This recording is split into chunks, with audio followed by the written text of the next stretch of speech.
This Indianapolis Trucks and Xfinity Series Betting Picks 2025 edition of the NASCAR Gambling Podcast here on the Sports Gambling Podcast Network is brought to you by Underdog. Get up to a $1,000 deposit match when you sign up at UnderdogFantasy.com. Promo code RACE, SGPN. Driver, start your engine!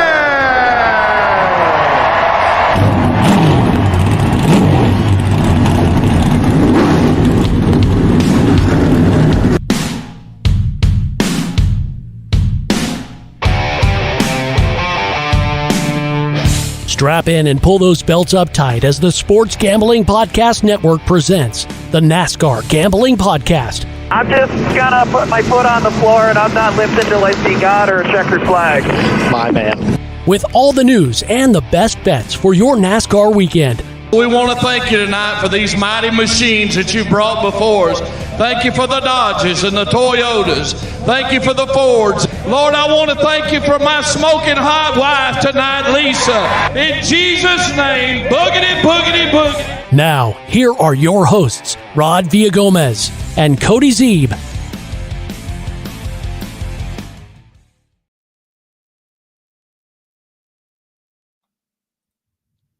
Welcome in to another episode of the NASCAR Gambling Podcast here on the Sports Gambling Podcast Network. He's Cody Zeeb.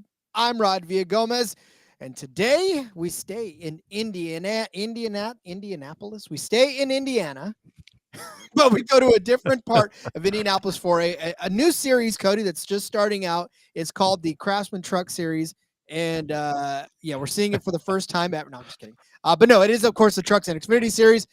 We have the trucks going from IRP, and then, of course, the Xfinity Series will be at the Indianapolis Motor Speedway, like the big boys. But Cody, we got clarity yesterday about what type of race we're about to get with the Xfinity Series. Yeah, much protected information apparently, but the Xfinity Series will be running the Super Speedway package. So we'll talk about that when we get to the Xfinity Series part of it. But the trucks are back finally, Rod, after a long hiatus. We didn't stop talking about them. They just haven't raced. So glad to see that they're back. And they will be taken to the short track, also in Indianapolis, but it is the Lucas Oil Raceway. I think it's literally like across the street. It's very close to the big track, but it's a short track and will race completely differently than everything we talked about yesterday, and we will talk about today with the Indianapolis Motor Speedway. So, we're very excited though for both, and really glad to see the trucks finally. It's return.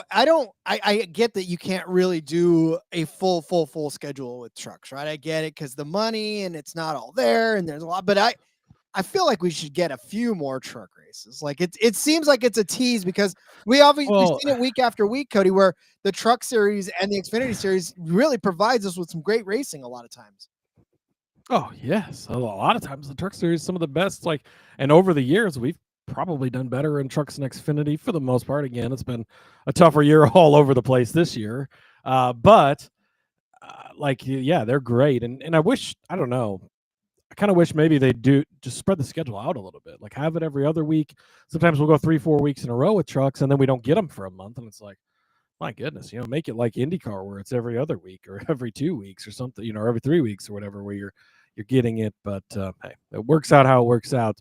And, the schedule makers obviously have all the pertinent info and is what it is. So just glad that they're back. Amen to that. And so this is obviously going to be a dual episode. I know that we've gotten used to spreading our legs and getting a little comfortable just doing Xfinity and giving a ton of Xfinity bets. So unfortunately this is not going to be that case. We are going to give you our favorite bets from both of them as we get going, as we always do. But listen, I want to tell you real quick, though, that the Sports Gambling Podcast is back with their 32 NFL team previews. They're also bringing back the phrase that pays. That's each episode. They're going to give out one of a 32-word phrase. If you submit that phrase, you get a chance to win a $1,000 Circa future. I feel like we need a phrase that pays, Cody. There's something that we need to do. Maybe not $1,000 Circa future, but it is funny because if you listen, like they had the Jets episode last night and the word was "and" because it's a 32-word phrase. So like there's a lot of different words. So it's like, the key word for today is "and."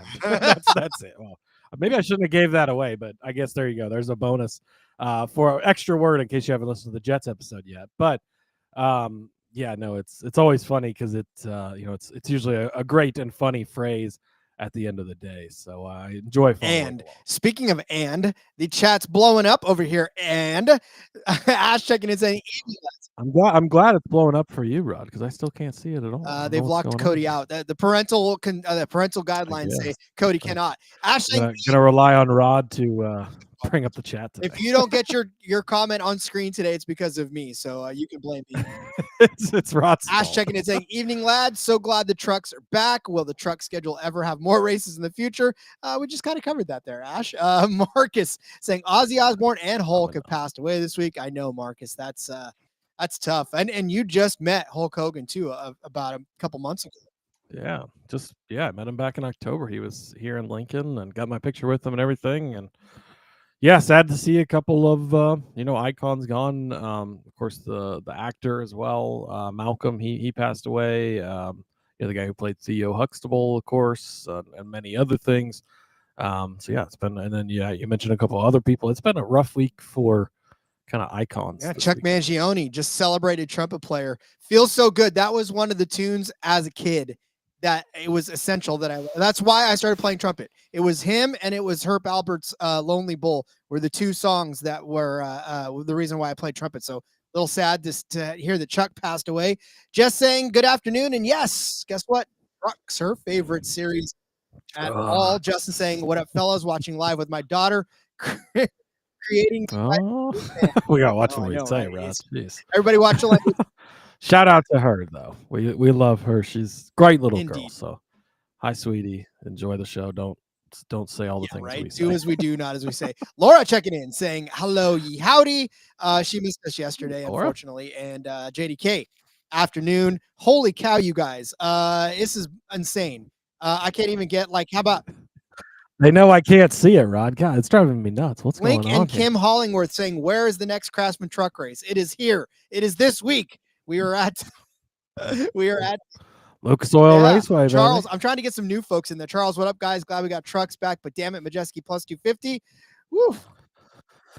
Yeah, he made the cover for a reason. We'll talk about it here in a few. But I was hoping with the season he's had, they would sleep a little bit. But winning the last 2 years in a row here, they've chosen not to. They will not sleep at all. All right. Is there any news type stuff that we need to cover that we didn't talk about yesterday? I know we covered a little bit yesterday, so that was, but I don't think there is. Yeah, we talked about the Navy stuff, of course, yesterday. I don't think there's really been a ton else. I was kind of going back through, scrolling through some stuff here. One kind of notable thing, this will be fun to keep an eye on. Spire's development drive times turns 15 next month, Rod.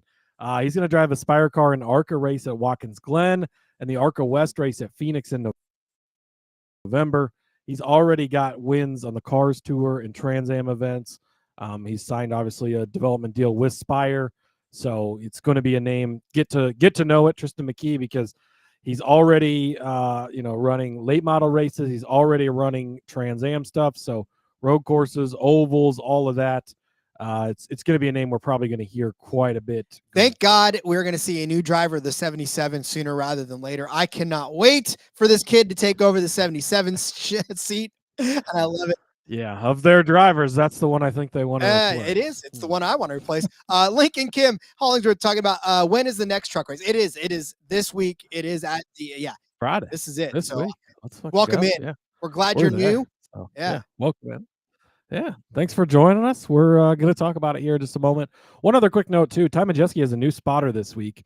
Brandon Wilkinson, who spots for Ryan Preece, is going to take over for Brandon Lyons, who is William Byron's spotter. So that's notable, I guess, at best. But other than that, not really a ton of other news or info. All right. Well, then I guess it's time we start breaking down this truck race. Link and Kim Hollingsworth. I don't know which one it is, Link or Kim. Give us a. Yeah, okay, we'll talk to both. It is the T-Sport 200 from the Lucas Oil Indianapolis Raceway Park. Say that 3 times fast. We just call it IRP for short. Set for 200 laps around this 0.686 mile paved track for 137.200 miles. Cody, this is a straightforward type of a truck race. I'm not seeing any sort of guys coming down in this race. So this is it, man. Trucks versus trucks. You're not looking very hard. Wait, what am I looking at? Well, 35 entries, so they will all make this race. Brent Cruz is going to jump in. Of course, another young name that we've talked about before. It needs to stay on your radar. He is going to be really good. Did you get to the 44? I sure did. These are the different glasses, guys. Okay. So apologies. This is a bad prescription. Sort of notable, but that's okay. So Brent Cruz in the 1 truck for Tricon. Corey Day is back in the number 7 for Spire Motorsports, Rod. The number 20 car is Jordan Anderson. He's coming back to make a start for another team. Of course, he owns Jordan Anderson Racing in the Xfinity Series, but and they've run trucks before, but he's going to be running for Young's Motorsports this week over there. Ross Chastain. I don't know if you've ever heard of him Apparently before, not. Rod. Maybe somewhat of a notable name. 44 truck for Nice Motorsports. So, of course, that's the Cup name in this. And then Luke Fenhouse, notably. I know our guy Sour D out there, is excited to hear us talk about him today. But he is going to be back in the number 66 truck for for ThorSport, rather. By the way, T-Sport, I do believe, Rod, is it's owned by ThorSports. It is. It's ThorSports Racing. It's a version of them. So interesting to have the team sponsoring the race, but hey, whatever. It's worked out for them well the last 2 years with Majeski winning both of the last 2 years. So those and then one other, I guess, note too is they've done a crew swap. So the pit crew has been changed out. McAnally, Hilgeman, Hemrick's crew is going to Jack Wood. Jack Wood's crew going over to Daniel Hemrick. I would assume that's a move trying to help Daniel Hemrick have a bit of a better crew. I would hope so, because if they're trying to boost up Jack Wood and not Daniel Hemrick, I don't know. That feels like a little bit of a, hey, guess what, Daniel? We're off on you, bud. We're gonna go ahead and hard to boost up that Jack Wood. Kim wanted to know, when's the race going to be?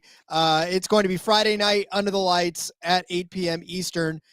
So make sure you check it out. It's going to be on FS1. Like all the truck races are, so make sure you catch it there. The Ross Chastain thing literally flew over my head. Thinking about so many things, I was like, oh yeah, this is a straightforward truck race, and then I realized, oh wait, I forgot Ross Chastain. He does sort of go under the radar. We're going to talk about him in a few, but he's 12-1 in this race, so it's not like typically when you see guys coming down where you get they go towards the top of the favorites. Like, he's been successful in the Nice trucks before, but I don't know. They're really kind of treating him. They definitely see this race going a certain way, I guess. If they most certainly do. All right, and we will tell you exactly how we see this race going. But first, allow me to tell you all about our friends over at Circa, the world's greatest sports book. Circa Las Vegas is hosting the world's biggest pro football contest, Circa Million, Circa Survivor, and Circa Grandissimo, with over $21 million in guaranteed prizes. You can't call yourself a true DGen if you're not competing in the Circa football contest. Come hang out with SGPN at Circa Contest Weekend, August 21st through the 23rd for an amazing weekend, including live shows and open bars. Plus, you get 15% off of a stay at the Circa with promo code SGP15. Contest is open to every single person. Sign up in Nevada and play from anywhere with the help of SGPN's official proxy. Go to footballcontest.com and use promo code SGP to get 50% off of your proxy fees. We have friends at Underdog, and they love to hook you up, and we love to hook you up with them as well. Underdog Best Ball Mania. It's happening all summer long, giving away $15 million in prizes, including $2 million to first place. There's no waiver wire. There's no arguments about trades. Best Ball is literally the best way to play fantasy football. Underdog's also a great place to play Pick'em, where you can win up to 500 times your entry tonight. If you're listening, Canadian football is happening. It is the Montreal Alouettes taking on the Calgary Stampeders, the surprising Calgary Stampeders. You want to talk about going from worst to first? The Stamps are back, baby, and they are playing Montreal. So Owls are going to have to score some points, right? And Caleb Evans is that short yardage quarterback that comes in on the goal line, vultures all of your favorite running backs' touchdowns, and ends up scoring. And I think that's what he's going to do again against the Stamps. And so give me Caleb Evans higher than a half of a rushing and receiving touchdown. Of course, that's going to come on the ground. There's no way he's receiving a touchdown. But give me that half of a rushing touchdown higher than. You got 1.22 times your entry with that pick. So Underdog's kind of not thinking it's going to happen. I think it is. Sign up with our promo code in the meantime, RACE SGPN. You're going to claim your special pick and first-time deposit offer up to $1,000 in bonus credits. That's UnderdogFantasy.com. Promo code RACE SGPN. Cody has got himself back into the link. There you go. Is the chat back up now for you? You're muted there, Cody. I'm not sure what happened. I'm back. Sorry. There you go. Hey, the chat is fixed. I can see it now. And it's great because I was I don't like missing out on the chat, Rod. It's always fun to watch the chat go by as we work here. I love it. All right. Beautiful. Yeah, so I love that we're getting kind of crazy. The chat's back and you can see what's going on in it, but I love it. All right. Well then, Cody, it is, like I said, the short track race at IRP. We haven't had a lot of short track racing in the truck series so far this season. So when you're looking at comp tracks, I mean, I know there's one in particular that I'm looking at, especially that happened just recently.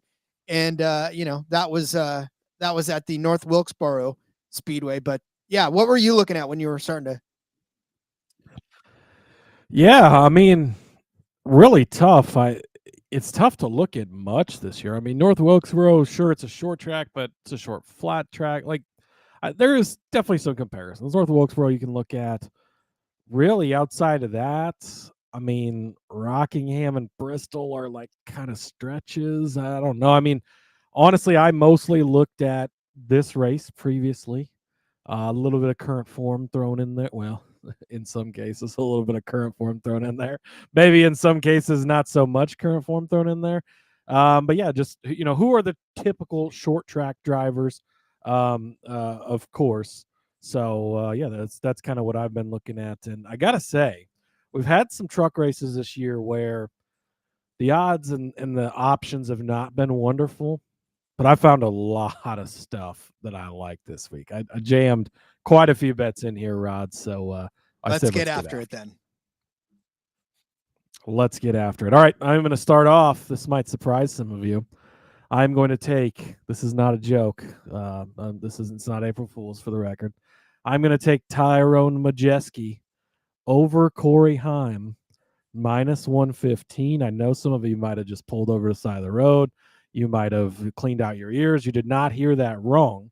But I am fully leaning into the fact that Corey Heim has not been good at IRP. We have 3 career starts here, and he's gotten worse in each one. The first year, Kyle Busch Motorsports 2022, 7th, 6th in the stages, finishes 5th after starting 4th, leads no laps, pedestrian, right? I mean, compared to what Corey Heim generally does, having a record season this year, but not great, just hanging out. Then 2023, they come back, and the Tricon truck starts in 3rd, 2nd, and 2nd in the stages, leads 18 laps, but 8th place finish. Again, just not quite doing it for me. Last year, starts in 9th, 3rd, and 2nd in the stages, but finishes 17th, leads no laps. Nothing about his 3 starts here has been impressive. It's not like he led a bunch of laps and lost at the end because something happened, which how many times have we seen that so far this year, right? We've seen it plenty of times, but it's not been great for him. Ty Majeski, on the other hand, 3 career starts here. Year 1, 2022, he starts in 6th place, 8th in stage 1, 1st in stage 2, leads 71 laps, ends up in 8th. So, sometimes it doesn't always go well. But then the other 2 years, 2023, starts in 2nd place, wins stage 1, wins stage 2, 179 laps led, wins the race. Last year, starts in 4th, rough stage 1. I don't remember if it was a penalty or he spun out something, but we're like, oh, here we go again, right? Majeski goes to the back, doesn't matter, comes all the way back, 3rd in stage 2, leads 56 laps at the end of the race and wins. So 2 for 3 winning. He's been really good here the last 2 years. Ty Majeski's had a rough season, but we just talked about, we've not been to a lot of short tracks yet. Ty Majeski thrives on short tracks. He absolutely loves the short tracks. And for as rough of a season, quote unquote, as it's been, 2nd place last time out at Lime Rock. I know it's hard to remember because it was 3 months ago, but 9th place at Pocono. So, 8th at Nashville, 6th at North of Wilkesboro, short track, right? So he's had some decent runs. And even at the beginning of the season, a couple of super speedways, good finishes, 4th at Las Vegas. So there's been some good mixed in. There is, of course, the reigning champion, but he is the short track guy. I was really hoping they'd sleep on the outright. Honestly, I feel, again, as crazy as this sounds, it sounds crazy to fade Corey Heim, and it's not really fading him, but he's not been great here. And I would rather bet Majeski at -115 to just beat Corey Heim, beat one guy, than to win this race, because I think there's other guys like Lane Riggs, maybe some other people up here that could beat him. And Heim, I'm not going to put anything past Heim. He can do anything, right? He's great. It's much like the Larson talk from yesterday, but he's not done it here before. That's the part that I think I'm kind of leaning into. And you go back and you look, and what has he done? He's won all these races, but he's also blown a lot of races, whether it's for one reason or another. But you look at some of the shorter tracks. North Wilkesboro, he did start first and lead 162 laps, but at the end of the day, 17th place. So he's got somewhat of a piano following him around half the time, right? And a lot of times, not even his fault. It just sort of happens. Again, that's really the only short track we've had, but smaller tracks, Rockingham, well, he finished in 8th place. Led some laps, yes, but Martinsville was a short track. He led a ton of laps, 149, but he finished 6th place there. Bristol was a 3rd place finish. So the short, quote-unquote, tracks that we've run this year, he's not won on any of them. And in general, short tracks are where he tends to not be quite as good. You go back and you look last year as well. Martinsville, 10th place in the fall, 7th place in the spring, or 7th in the, 10th in the spring, 7th in the fall is what I was trying to go for there. Richmond was 16th. IRP here, of course, was 17th. Looking down, he did win at North Wilkesboro, so I'll give him that. But otherwise, sort of a mixed bag. So I'm going to take Majeski over Heim. I think this is the best way to get in on Majeski in this race. And it seems weird to go against Heim, but I think that there's a good reason for it based on what he's done. So to build on that, I'm also going to take Chevrolet over Toyota at -140. I know this seems like, whoa, that's -140 is a bit, right? And I was actually going to play a different play that was -170, but I went with this one instead. But I'm taking Chevrolet over Toyota, and this is very much related to Corey Heim, because Corey Heim is the Toyota that carries Toyotas, right? And if you look through the field, what are the other Toyotas? Brent Cruz. We're going to talk about him in a different way later, but likely he's not going to win this race, right? Tony Breidinger, love her, but she's not super great. Heim, of course. Tanner Gray, Giovanna Ruggiero, like, they can have good runs, but they're not super consistent. They're not like top of the board guys. Stuart Friesen's the only other Toyota in the entire field. That is it when it comes to Toyotas. You go over to the Chevy group, Rod, which is who we're taking over Toyota here. You get a ton of drivers. I'm going to skip over some of these names that don't matter. Norm Benning. You get Corey Day, of course. Butterbean, by the way, is in the 07. Brennan Butterbean McQueen. He's in the 07 for Spire. We didn't mention that, so you get him. You get Grant Enfinger in the Chevrolet. You get Tyler Ankrum. You get Daniel Hemrick. You get Dawson Sutton. You get Ross Chastain. You get Raja Karuth, who's been good here.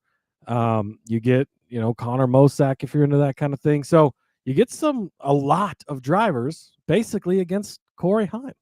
So I like Chevrolet as well in this over Toyota at -1. Yeah, and again, it's Majeski. I feel like it's the passing of the piano from Majeski to Heim, and maybe this is where we get to the point. I mean, there's only 10 races left or 11 races left in the season. We're getting very short on races, and it's going to have to be Heim's either going to have to kick it into gear or we're going to watch him fall off, and it's just been tough, you know. And he'll be fine. Like, we're probably going to bet on him next time we're out, right? It's just at this track in particular, this place especially is the place to get in on Majeski, and in one of the very few tracks where he's not been super great already. So we're going to kind of lean into that and try. We and have been to this particular track over the last 3 seasons before that very long break or that they had before they came back here. The Trucks have been coming here for a while, but they took a pretty decent sized break as well. And now we're back for 3 races in the current era. And in that current era, allow me to read you the top 4 finishers from last year. It was Ty Majeski, it was Christian Eckes, it was Grant Enfinger, and it was Tyler Ankrum. And then in 2022, it was Tyler Ankrum in 6th place. Well, those are 2 solid finishes in the era, I suppose, of the truck race here at IRP. So I don't know why we are getting Tyler Ankrum and Brendan Queen in a matchup where Brendan Queen, and they're both the same at -115. So if all things are equal, give me the Tyler Ankrum side of this. And what's crazy is that Brendan Queen hasn't made a truck start yet this season. Yeah, I get it. He's in the 07, and I get that that's like the all-star truck of it all. But, you know, look, they're probably going off of what they saw last year at North Wilkesboro, and that was a 4th place finish after a 26th place start for Brendan Queen, right? But then he finished 19th at Nashville, 20th at Kansas in his last 2 in the 1 truck. So it's not as if he was like, oh, he was driving bad equipment. No, he was driving the 1 truck, right? We know the 1 truck is still damn good equipment, and he should have been able to do better. Now, of course, in the ARC Menard series, he's actually doing very well for himself. 4 wins, 8 top 5s, 8 top 10s, which is exactly why he's getting this ride right now, why he's getting the opportunity to be in this truck. But this is a short track. This is trucks on a short track. I know he's in the 07, but there's a lot of beating and banging that go on in the short track. And yeah, he did get the 1 into a 4th place finish at North Wilkesboro. But if you're going to beat Tyler Ankrum, then you're going to have to come better than that, I think. And that's a 4th place finish last year for Ankrum, like I said, and a 6th place finish in 2022. In 2023, he had an electrical problem, finished 34th. That's out of his control. But 2 for 2 in top 10 finishes, and then a top 5 finish for Tyler Ankrum. I don't know. To me, I think we're overreacting and maybe getting all excited about this 07 truck. Let me read you the last few finishes for this 07 truck. Lime Rock finished at 15th. That was Thomas Annunziata piloting that one. Pocono, Patrick Emerly took it to a gentleman's 15th finish. Corey LaJoie finished 5th in the 07. Kyle Busch, 15th in Nashville. BJ McLeod, 15th at Charlotte. Kyle Busch took it to a 9th place finish at North Wilkesboro. And look, even that I don't think is enough to beat Tyler Ankrum on this track. William Byron, 2nd in Kansas. Nick Sanchez, 13th in Fort Worth. 16th for Rockingham and Sammy Smith. Kyle Larson obviously won at Homestead, took it at 2nd at Bristol, but that's Kyle Larson. William Byron, 14th place finish in Martinsville.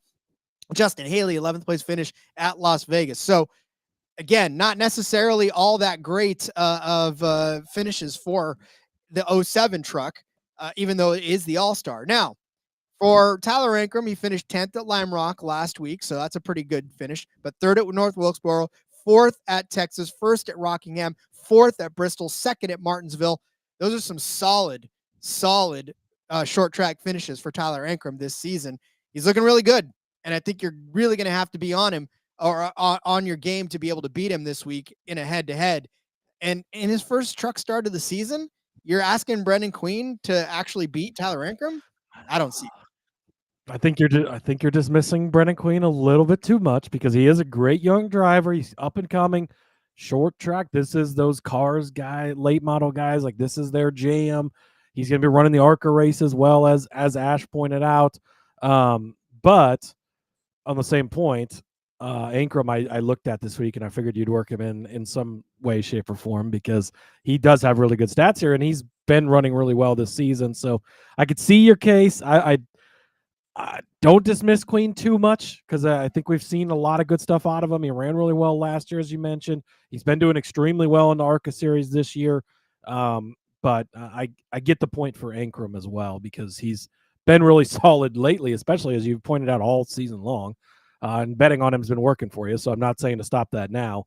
But he's been really good on this track. And I'm not even saying that I don't think Queen has a top 10 in him. And for Laura asking top 5 for Tyler, that's at plus 325. I didn't take the bite on that one. However, that is a very interesting bet. And I think at plus 325 might be something you could add to your card. But yeah, I think you have to be a top 5 truck this week to beat Tyler Ankrum in a head-to-head. And like I said, Brendan Queen probably get in the top 10. That's fine. Probably find his way back up there again and nice solid finish. But I think Tyler Ankrum will have a better one indeed. All right, let's get to some more of our bets, but I would first like to take this opportunity to introduce you to our friends over at MyBookie.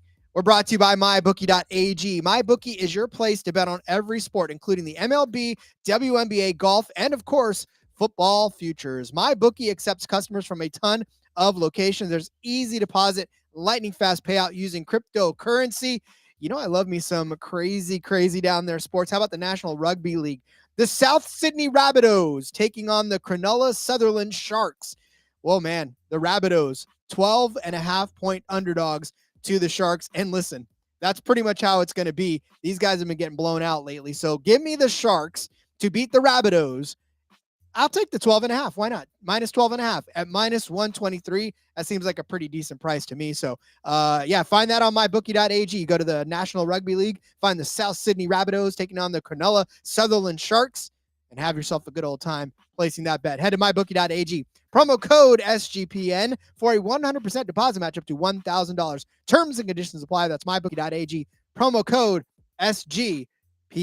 You have heard us talk about Rhythm before, and they just dropped a game-changing feature called Power Trends. It's essentially the best of the best of what their house model has to offer. These are AI-detected patterns where Rhythm's model has consistently won and has a high ROI. Think a strikeout prop that wins 59% of the time when the line and probability hit a certain range. Power Trends are updated daily and exclusive to Rhythm. No touts, no noise, just clean data-backed bets. MLB Power Trends, they're 254 and 147 with a win rate of 63% and an ROI of 4.5 in their past 400 bets. WNBA Power Trends, 35 and 20 since the launch, 63.64% win rate, 20.7 ROI. Go download the Rhythm app, check out Power Trends, and start betting smarter. You know that we are going to be as well. Get your 7-day free trial today by going to sportsgamblingpodcast.com/rhythm. South Sydney Rabbitohs, Cody. What do you know about them? That's all over it. What do I know about them? Is everything you just taught me about them 10 seconds ago.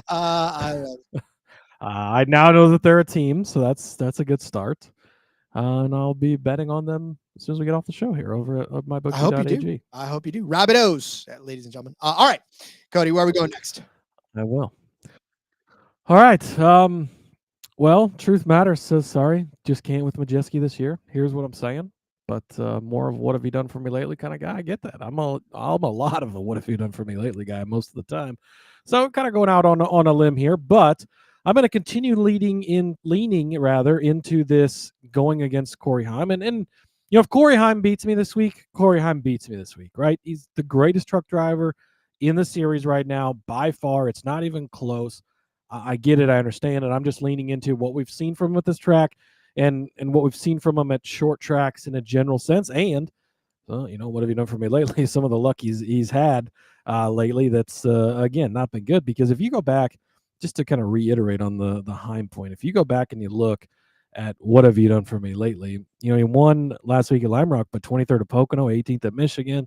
You know, that's 2 of the last 3 races where he's not finished good. So, just, you know, tossing it out there. But the bet that I like the absolute most this weekend, Rod, is this one right here. Over on Caesars, you can get the winning truck to be an even numbered truck at minus 120. I would like to go through the list of outrights at the top of the board and read this to you. Ty Majeski, the favorite. You don't have to bet on just Ty Majeski, but he'll be included here as the best guy on short tracks who's won the last 2 years in a row here. He drives a 98 truck, Rod, so that's an even numbered truck. Corey Heim has the odd number truck in here. That's why the number's at minus 120 for evens. But after that, Lane Riggs, even. Chandler Smith, even. Ross Chastain, even. You got a couple of odds in there with Hemrick and Enfinger, okay. But back to Tyler Ankrum. What number is he? He's 18, right? Even. Then, it kind of goes off. But you're getting Ty Majeski, who's been dominant at this track. You're getting Lane Riggs, who I'd put up there as the next best short track guy, honestly. You're getting Chandler Smith. Not been super great here, but he could pop up. He's done some short track stuff. You're getting the Cup guy in the field and Ross Chastain in a good truck. On top of, there's some other guys farther down the field, that you get later on in there. But to me, heavily loaded at the top of the field is all even trucks, except for Corey Heim. So that's what we're going against. Give me the winning truck to be even at minus 120. This is my favorite bet out of all the Truck Series bets this week. So if you're placing one, this is the one I would be taking. And then, Rod, Luke Fenhaus. We're going to talk about him as has been demanded by the folks over in the Discord. But I'm going to take Luke Fenhaus to win Group C over on Bet365. You can get him at plus 425, and that is against Ben Rhodes, Matt Crafton, Jake Garcia. So essentially, this is the Thor Sport group minus Ty Majeski. So it's the other 4 Thor Sport trucks all grouped up here together. Fenhaus is the longest shot at plus 425. He just runs a limited schedule, but he did run in this race last year, Rod, where he finished a nice, strong 7th place, which was better than all of those other guys because you got to go all the way down. I mean, Ben Rhodes was 21st. Matt Crafton was 24th. And Jake Garcia was probably in this race somewhere. Where was Jake Garcia? Was he in this race, Ron? Maybe he was. Maybe he wasn't. I don't know. I don't even see. Oh, yeah. I didn't scroll far enough. Sorry. 30th for Jake Garcia. So he already did this last year. His starts this year, it's been a mixed bag, right? Mostly not great. But last time out in Michigan, 3rd place. So if you're looking at what have you done for me lately, which how much does momentum carry from, 3 months ago when they last raced? But he was strong in that one. He's been strong. He's a short track guy. Another guy that again, targeting on the short tracks. Rhodes is the Joey Logano of the Truck Series. Sometimes he's good. Sometimes he's bad. More bad than good. Sometimes he'll pop up and chalk you, fine, whatever. Crafton, Rod's ready to retire all these old guys. He might start putting that on Matt Crafton. This has not been great. And Jake Garcia, I was the biggest Jake Garcia stan 2 years ago, Rod. It's not really worked out well. He's just not been great. So give me Luke Fenhaus to beat those 3 guys at plus 425 in Group C over on. Fenhaus could still probably finish 20th. And if something goes wrong for all these guys like it has been lately, then he's still be able to beat them all. It could be. Yeah. An honorable mention, his top 5 is 14-1. I know the guys in the Discord were talking about that. I didn't officially add it on here, but 7th last year. So pretty easy to make a strong case for why he could do that if that's your kind of it thing. Is not, unfortunately, but I will say that what is my thing is Grant Enfinger top 5. We were talking a little bit about Tyler Ankrum's top 5 number, which is very, very tempting. However, Grant Enfinger plus 250 on Hard Rock. He's down somewhere in the plus 130s, I think, in some books. And all of a sudden I was looking around. I was like, oh man, that's not really that good. Not really good. And then Hard Rock was like, bam, plus 250. And I was like, hell yeah. Grant Enfinger on this track in the 3 races that they've had since he's pretty much been racing on it. He won in 2022. That's in the top 5. Had a 12th place finish in 2023. Unfortunately, that was bad in the 23 truck. But last year in this 9 truck, 2nd place start, 3rd place finish. He led 71 laps that day. He led 13 laps in that 2022 race. So a 3rd place finish. He is 2-4-3 finishing inside of the top 5 and finishing in the top 3, let's say. But I'm kind of giving Ross Chastain a little bit of love here. I'm giving obviously Corey Heim, if he sneaks in and does this. I'm giving Ty Majeski. I'm giving myself a couple extra spots, especially at plus 250, to be able to say, okay, Grant Enfinger, I can see you. If you're in a top 3 truck, that's fine. I feel like you're going to be in a top 5 truck because he could go out and do something like he did in North Wilkesboro, where he finished in 5th place for you as well, cashing that one. Rockingham, he got you a 5th place finish. Martinsville and Bristol, not good, 29th and 12th, but he had a problem at Martinsville and got wrecked out of that one. And then Bristol, like a 12th place finish and 24th place start. But this track, Grant Enfinger, really damn good at. And like I said, 2 for 3 in finishing inside of the top 3. But all I want out of him now is a top 5. And for Grant Enfinger, he could do it. He's that kind of a truck driver that we know that we can never count out. Average finish of 10th this season, 10.3, 10 top 10 finishes in 15 starts, 5 top 5 finishes, only those 2 DNFs. So yeah, Grant Enfinger is looking really good lately, and I think he's going to look good again in this race. Yeah, Enfinger, another guy, great on short tracks, really great everywhere for the most part. But yeah, I have no arguments against that. All right, Rod, headed over to the outrights. Again, Majeski's tempting there. I'm just taking the Majeski over Heim. I think instead of the +2, what is he? +200, +250 in some spots, maybe. I'm just going to take the -115. He just has to be one guy. If Heim has a problem, Majeski could have a problem. Like, I don't know. I feel better about taking him in that area. So over here, all the way up at +450, I'm going to take Lane Riggs. Over on ESPN, you can get this number. I love Lane Riggs. He's been great this season. He's really good at this track as well. He's made 3 starts here, Rod. He's done a Toyota, a Chevy, and a Ford. He's covered everything. First career start in the Truck Series was here in 2022. 7th place finish. Comes back in 23 in the Spire 7 truck. Finishes in 3rd. Last year, a solid 5th place finish with his first season for Front Row. So 3 strong starts. And then, of course, this season, he's just been on fire. He won a couple of weeks ago at Pocono, 3rd at Nashville, 4th at Charlotte, 2nd at North Wilkesboro, short track, right? 6th at Bristol earlier this year, 2nd at Miami, 5th at Las Vegas. It's been a very strong season for Lane Riggs. There's been points of this season where he's the only guy that can really hang with Corey Heim for the most part. And I'll use that loosely because nobody really hangs with Corey Heim. But Riggs has been the guy that has been able to, and he is a short track guy. That's where he cut his teeth. He's been good at it. So give me Lane Riggs +450 over on ESPN. Then I'm going to take Ross Chastain at 12-1, Rod. Just don't overthink this. It's Ross Chastain, the only Cup guy in the field, coming down, going to have a good time, right?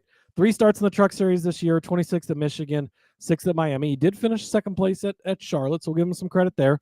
Those were all big tracks, right? All 1.5 miles or bigger. So, hard to exactly judge. He was 11th here last year, 15th at North Wilkesboro. So the short tracks, just not super great. But he did win at Darlington in the Truck Series. I think that it's the fact that you're getting the only Cup guy in the field. Ross Chastain is Ross Chastain still, right? We know who he is. We know what he's capable of.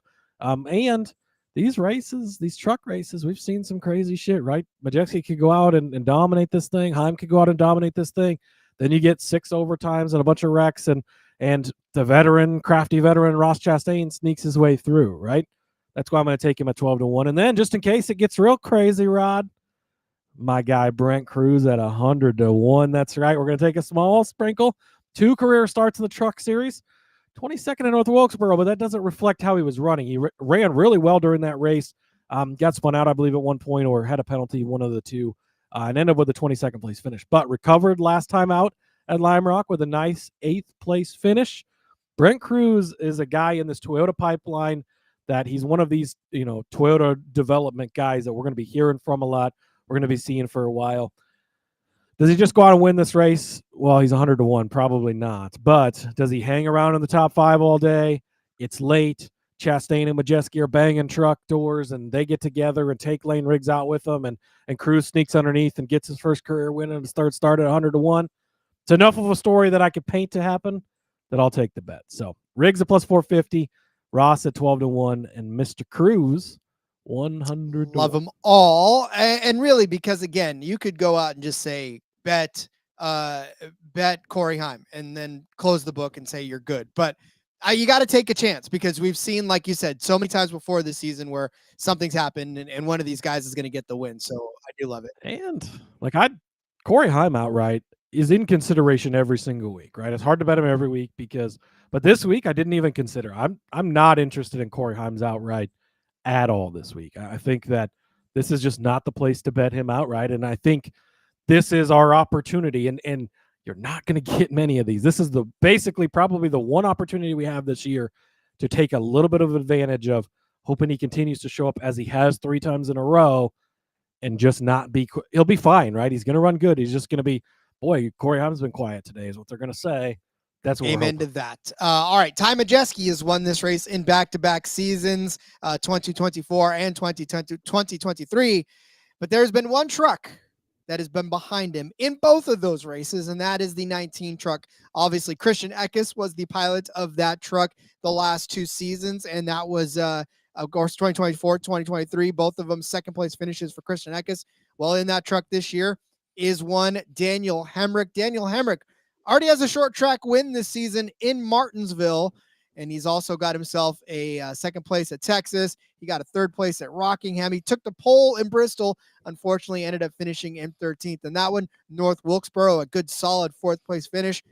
Very good short track racer is Daniel Hemrick. So tell me why he is 25-1 on FanDuel.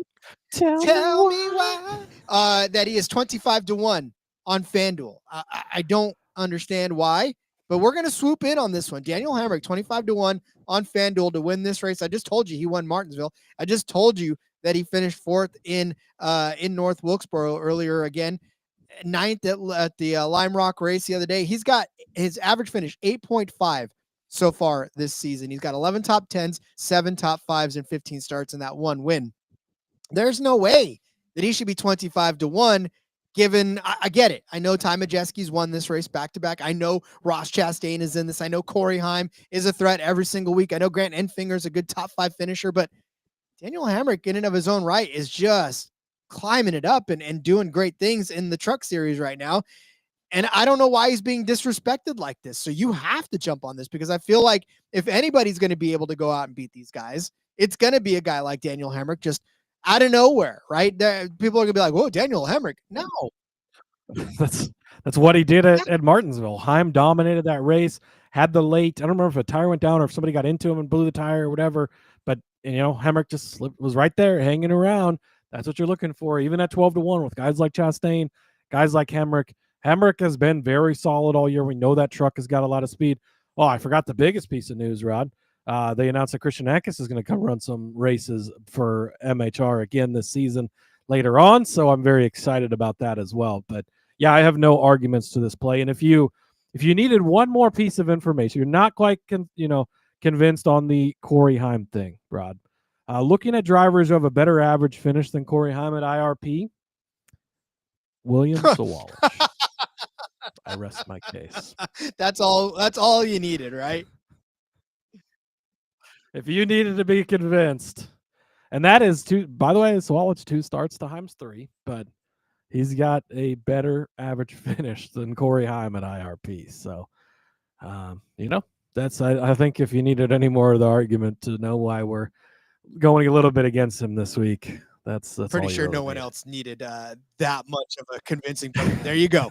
All right, that'll do it for the truck race. Listen, I apologize. I did not see the graphic in the doc. I didn't scroll down enough, so we have no graphic yet. I know Cody worked pretty hard on that one. We'll put it in the Discord. How's that? Maybe, possibly. Who knows? Yeah, because my half of the graphics already. For once, Cody. For once, I'm the one that's. I was on top of the shit. I got it all ready for you, Rod. Sorry. Jeez. Well, it's a good reason to join the Discord, sportsgamblingpodcast.com/Discord. Okay, I will do that. So let's go over our bets for this T-Sport 200. Cody started you off with Ty Majeski over Corey Haim at -115, added Chevy over Toyota at -140. I said Tyler Ankrum would finish better than Brendan Queen at -115.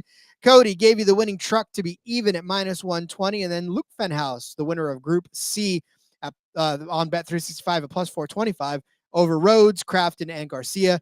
I said the Finger would get a top 5 finish here at +250. Cody said Lane Riggs at +450.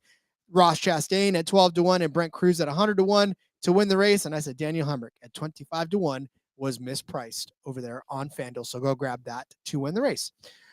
All right, Cody. Well, then it's time to turn our attention over to the Xfinity race, the Pennzoil 250 at the Indianapolis Motor Speedway in Speedway, Indiana, set for 100 laps around this 2.500 mile paved track for 250 miles.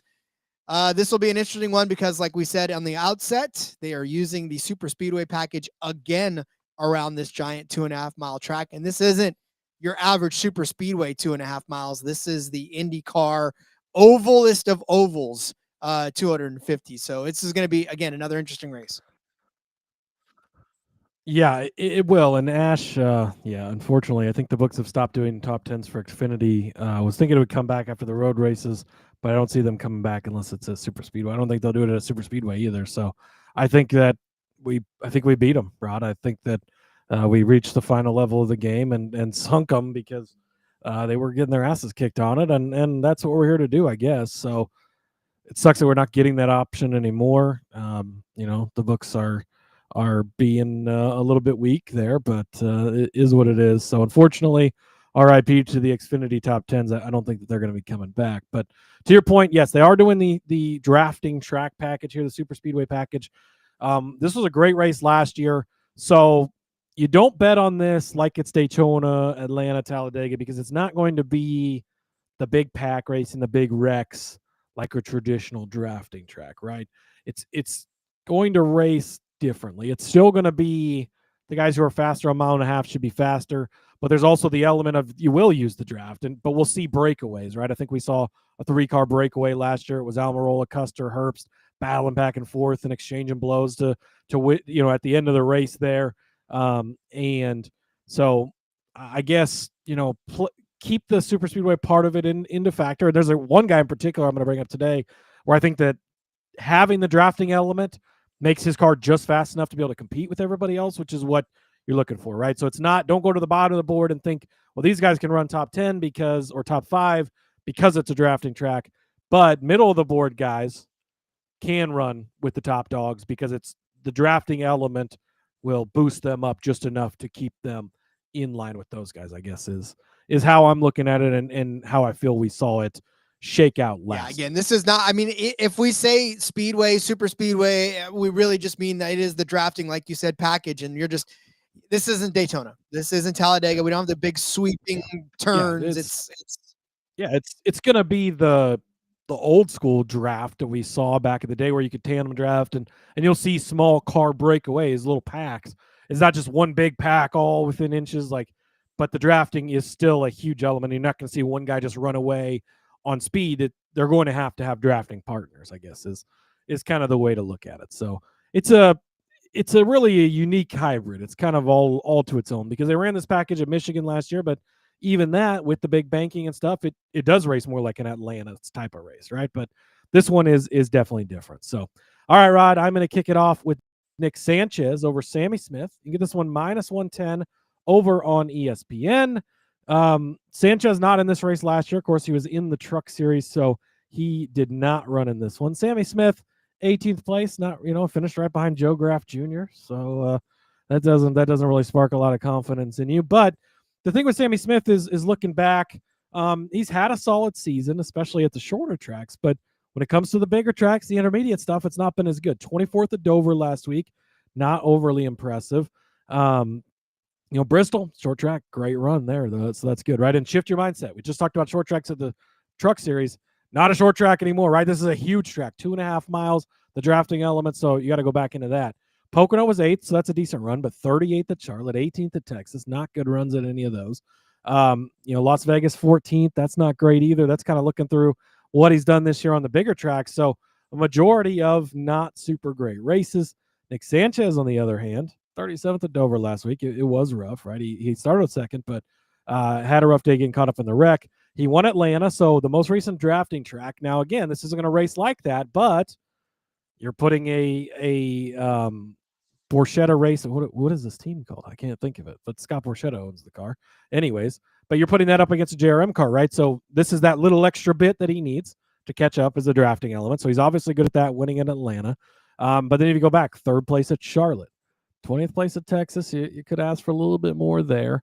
20th at Las Vegas. So kind of similar, at least close enough, but finishes like 3rd at Charlotte. You love to see the drafting element of things. 5th place at Atlanta earlier this season, and then winning at Atlanta, of course, a couple of weeks ago. So some decent enough runs in there for Nick Sanchez. He's got that win under his belt, that confidence now.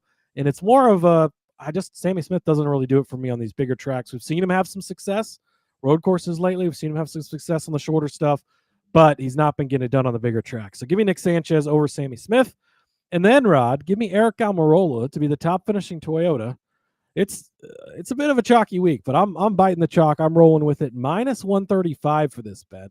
Again, typically bigger or more juice numbers than we like to take in a general sense, but I'm feeling good in some of these juice numbers this week, and rolling off the momentum we had from last week, I'm going to take it. You look at the Toyotas in this field, there's only 5, so he only has to beat 4 drivers. That's it. Brandon Jones is his biggest competition for sure, but Brandon Jones, flip a coin, right? Which Brandon Jones do you get? Taylor Gray, I think, could be in the mix. Outside of that, it's William Sawalich and Dean Thompson, which, okay, a case can be made for Thompson, sure, but Eric Almirola, clearly the best Toyota in this group, in my opinion. As I mentioned, he was one of those guys in that 3-car breakaway last year, battling for the lead, swapping it back and forth at the end. 3rd place finish for him, right behind Herbst and Custer. The teammates got the best of him, but he looked great at that race. And he's been really strong so far this season. He's come off a 2nd place run at Dover last week when he was just in the car, right? 7th at Atlanta, drafting track, good run. 6th place at Nashville, had a tough day at Talladega, fine. It's pack racing, got caught up in a wreck, right? Martinsville, you could ask a little bit more, 13th, but 2nd at Vegas, big track. 1st at Phoenix, 3rd at Atlanta, another drafting track. So it's been a strong year when we've seen Eric Almirola in this Joe Gibbs racing car, and it's still going to be one of the best cars out there. You go back and you look at last year, finishes a 3rd, 1st, 3rd, 1st, 3rd, 5th, 2nd. I mean, he just had great runs, and he won at Kansas, so bigger track, right? Great run there. So yeah, I love some Eric Almirola, Rod. I even wore the Eric Almirola t-shirt today. I broke it out just for this episode.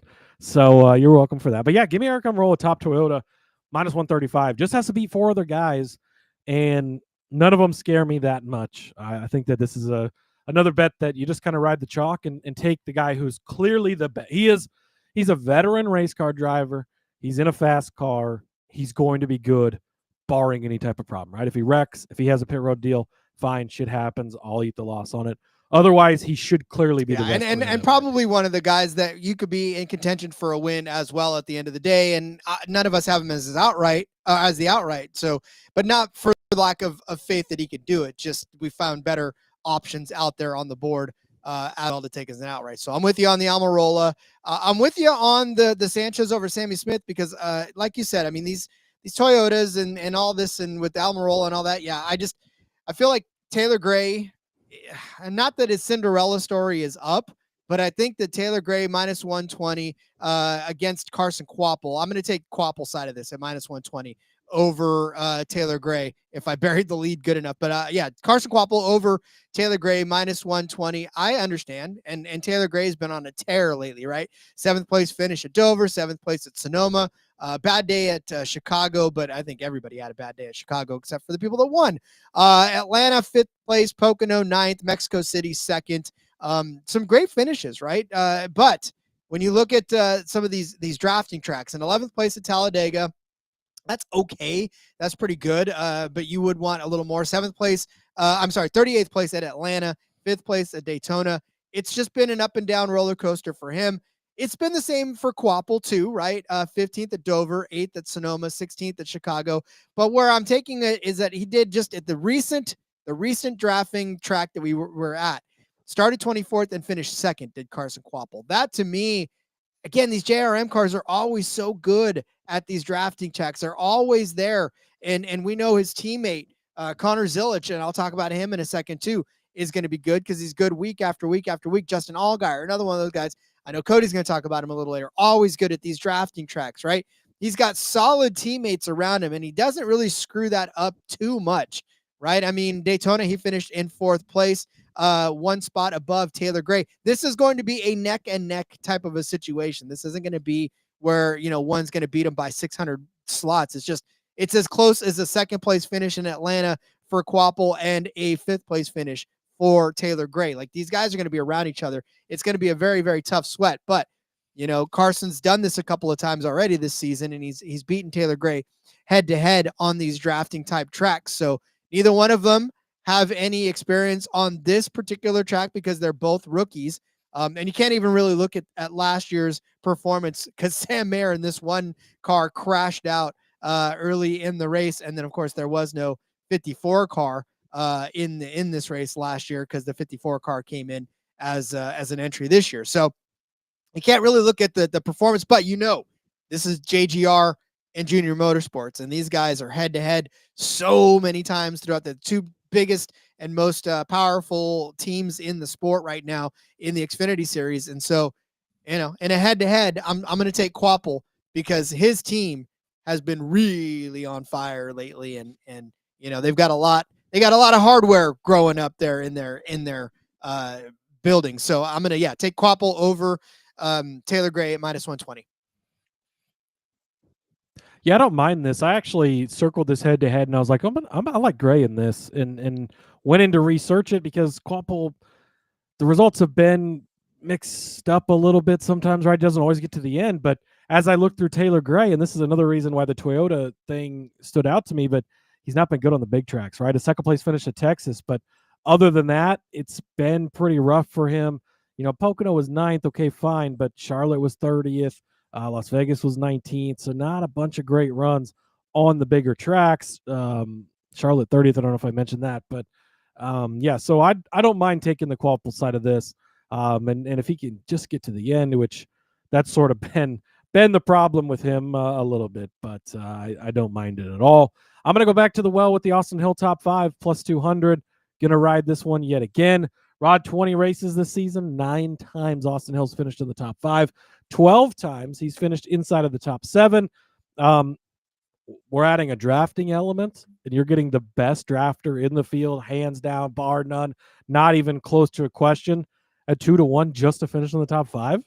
That's super interesting to me. They're not taking into account, and this isn't going to run like a traditional super speedway track. I get that, but the drafting element and how fucking outstanding he is in the draft, and you're not even taking it into account. He's 2-1 like he is any other week. That surprises me. And we came here last year in this thing, and he's finished 6th, right? So 1 spot outside of the top 5. But if you look at the people who finished ahead of him, Rod, Riley Herbst not in this race, Cole Custer not in this race, Almirola is, SVG 4th place, shout out to him, not in this race, and Sheldon Creed was the other one. So 3 of those 5 guys that finished in front of him, not even in this race this year anyways.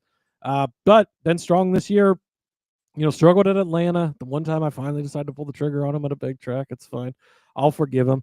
7th at Charlotte, 4th at Texas, 4th at Las Vegas. Some good runs on some of these bigger tracks. Don't overthink it. You're adding the drafting element. Give me Austin Hill top 5 at 2-1. And then my guy Ryan Sieg +750, Rod. What are we doing? Boy, I just don't quite know. Didn't have the greatest run here last year. 11th though. It's not like it was horrible. So he's not that far at +750 to finish 11th last year. That's not that bad. But you go back and you look, he's again been strong on the bigger, faster tracks. Dover last week was a nice 6th place run for him. You like to see that. Struggled in Atlanta, yeah, but bad day there. It happens. Pocono, he ran 5th place. Charlotte was 14th. It could be a little bit better, but Texas was 8th. Las Vegas was 7th to open up the season. So had some good, strong runs. He's been fast on the intermediates this year, just like he was last year. Yeah, the drafting element, another guy who's very good at drafting, sometimes just gets caught up in the shit. There's going to be less shit to get caught up in. Still going to be some shit to get caught up in. It happens, right? But less shit to get caught up in, which is always nice. So give me Ryan Sieg top 5. The Hill one is almost a no-brainer, and I can't believe it's 2-1 for a top. Usually at these drafting tracks, it's Austin Hill -200 for a top 5, and so the fact that you're getting him at plus, just doubling up your money, that's a beautiful thing. I love it. So speaking of love, absolutely love me some love this week. Stop me if you've heard this one before, but Jesse Love, his top 5. Okay, stop. Jesse Love's top 5 number is at 2-1. A lot like his teammate Hill, right? I mean, I don't know why you're giving me almost 2 or you are giving me 2-1 for Jesse Love as a top 5 car on a drafting track. I almost could just stop right there and say that is it. Drafting tracks this year, he won at Daytona. He had a bad day in Atlanta, finishing 16th, but he was on the pole in that particular race. So obviously there is speed in that 2 car, especially on these drafting tracks. A 3rd place finish at Talladega after starting where? Oh yeah, the pole. Jesse Love's 2-car is just synonymous with good finishes at drafting style tracks. Atlanta starts in 5th, ends up in 6th, leads 3 laps in there. I mean, it's Jesse Love's world right now, right? 5th place finish at Dover last week. Just a great stretch of runs for Jesse Love, and a top 5 at 2-1 is all we're asking to do in this instance. Last season, he finished 13th on this particular track, and he started 15th. But here's the thing, right? I mean, yeah, last year was kind of a crazy year for him as well because he was doing very well for himself on these drafting tracks. Started on the pole in both Daytona and Atlanta. Start off his rookie season, right? Didn't get good finishes there, 20th and 12th, but started to rebound there a little bit, did Jesse Love. Daytona had a 5th place start, ended up in 21st, unfortunately, but Atlanta started on the pole and finished in 6th place. So, Jesse Love, like we said, like his teammate, you put that drafting element into it, and all of a sudden, this team just ignites. And so you're getting him a 2-1, just like his teammate. I absolutely adore this number. And then, look, the top 3, if you really want to get squirrely, plus 450 over on Caesars. That's a really pretty solid number. And, I mean, I wouldn't put it past him, right? He won Daytona. He knows how to get to the front of the pack. He knows how to be the guy up front. So a win gets you a top 3. I'm not going to say win, but I will say I'm pretty comfortable with that top 5 at 2-1. And if you want to speculate on a top 3 at plus 450, I wouldn't argue with you. Yeah, no arguments. Again, the drafting element, he has been, the 1B to his teammate Austin Hill's 1A. He's been great as well. Rod, we did forget to talk about the entry list, by the way. There is 38 entries for this race, so they will all make it. Garrett Smithley's in the 14 car. Eric Almirola, of course, we've talked about him. He's in the 19. Catherine Legg, our girl's back in the 32 car for Jordan Anderson. Some guy named Kyle Larson is going to be in the 17 car. So, we haven't talked about him yet. He's obviously massive favorite in this, but this is probably the best time to bring him up. So yeah, he is in this race. So keep that in mind as we transition into the outright bets here. But if you want to know how we feel about Kyle Larson, it's different on both sides. But you can go back and listen to yesterday's show. If there's a place for him to get his head right, this is probably it, right? And I was trying to pull up what he is. So he's plus 130. So, the typical, you see it and it tends to be, he drives everybody else's numbers down. That's what I'm going to take advantage of here today. Kyle Larson, great driver. Could he go out and win this race? Yes. Am I going to bet him in his current state of form at plus 130? No, I guess that's the basic summary for you. Rod, I am going to bet Justin Allgaier 7-1 over on ESPN. I absolutely love this. Now, he started the season just off the handle, like things were going great. It's been rough lately, but asterisk, look at the tracks we've been to, right? He recovered last week, 4th at Dover, fine. 6th at Sonoma was a good run. Chicago, Atlanta, Coda, throw those out. Mexico City, throw them out. Outside of that, he's been really good at these bigger tracks. 10th at Pocono, you maybe could ask for more there, but he won at Nashville. 4th at Charlotte, led 103 laps, just lost it at the very end there. Texas, led 99 laps, should have probably won that race, got in the way of a lap car got in the way. He ended up wrecking stupidly. That was unfortunate, but he wins at Miami, 1.5 miles. He leads 56 laps at Darlington, 1.5 miles. He dominates 102 laps led at Las Vegas, wins the race. He has been on his game this year, especially on the intermediates, the bigger tracks. We return to one of those this week after a combination of drafting tracks and road courses and street circuits and all kinds of crazy stuff. Just a mono racetrack, right? Decent drafting track driver as well. He's going to be in a fast car. Too good to pass up at 7-1. So give me Justin Allgaier. I actually put his name in this stock before I even sent it to you because I wanted to make sure that I could claim it for myself. Austin Hill's 14-1, Rod.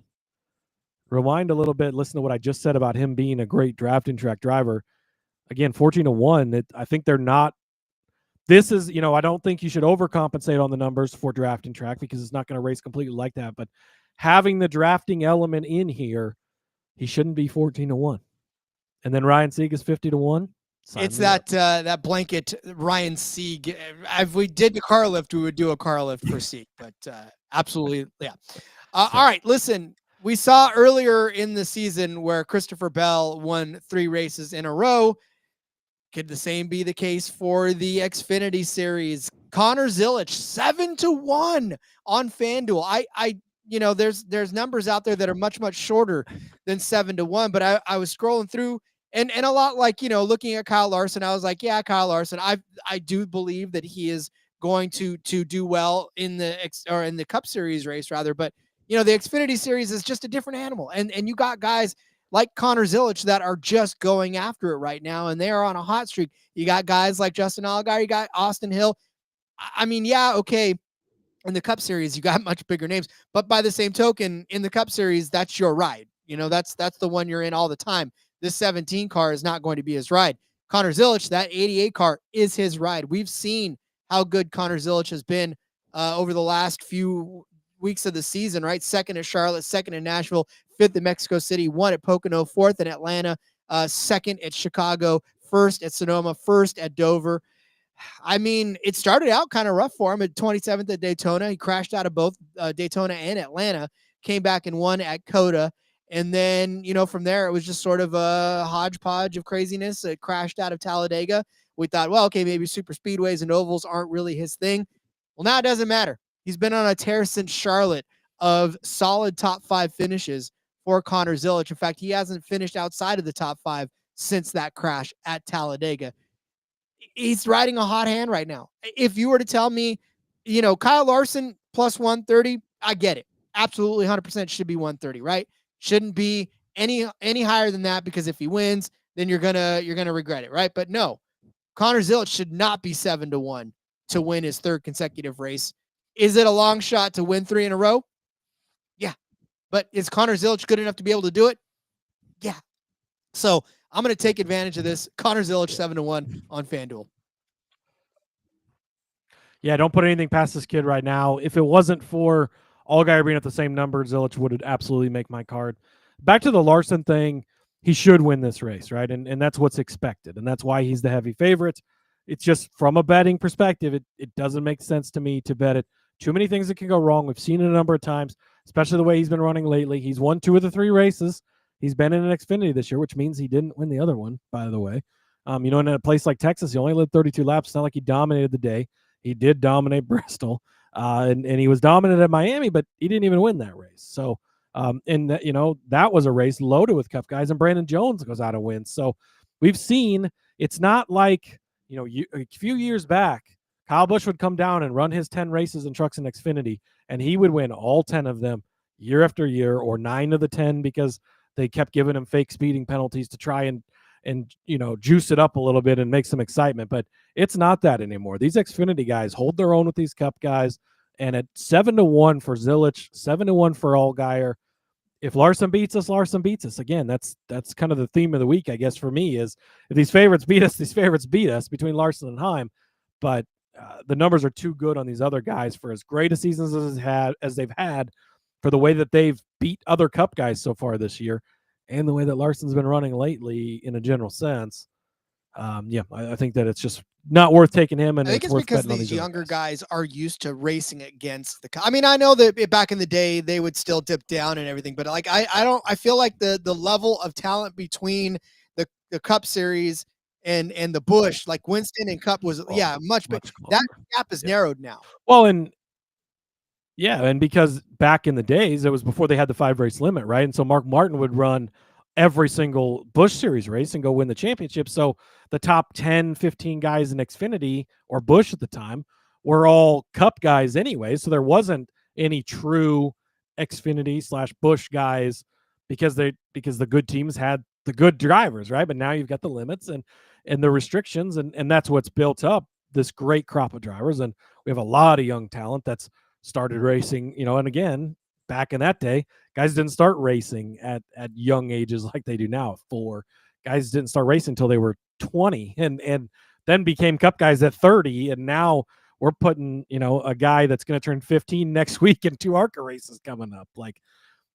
So it's a much different time, but yeah, that series is the most competitive, and especially at the top that it's been, especially compared to the old Busch Series days. Absolutely. All right, get out your pen and paper. It's time to go over our bets for this Pennzoil 250 from the Indianapolis Motor Speedway.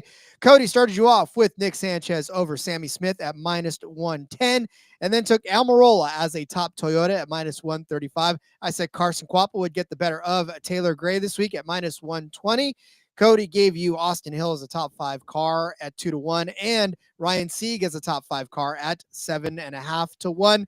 I said Jesse Love at 2-1 would be a top 5 car, and then if you want to take his top 3 number plus 450, I guess it's officially on the card if it's on the dock. So Cody gave you Justin Allgaier at 7-1, Austin Hill at 14-1, and Ryan Sieg at 50-1 to win the race. I said Connor Zilisch is going to go for the three-peat, 7-1 over on FanDuel.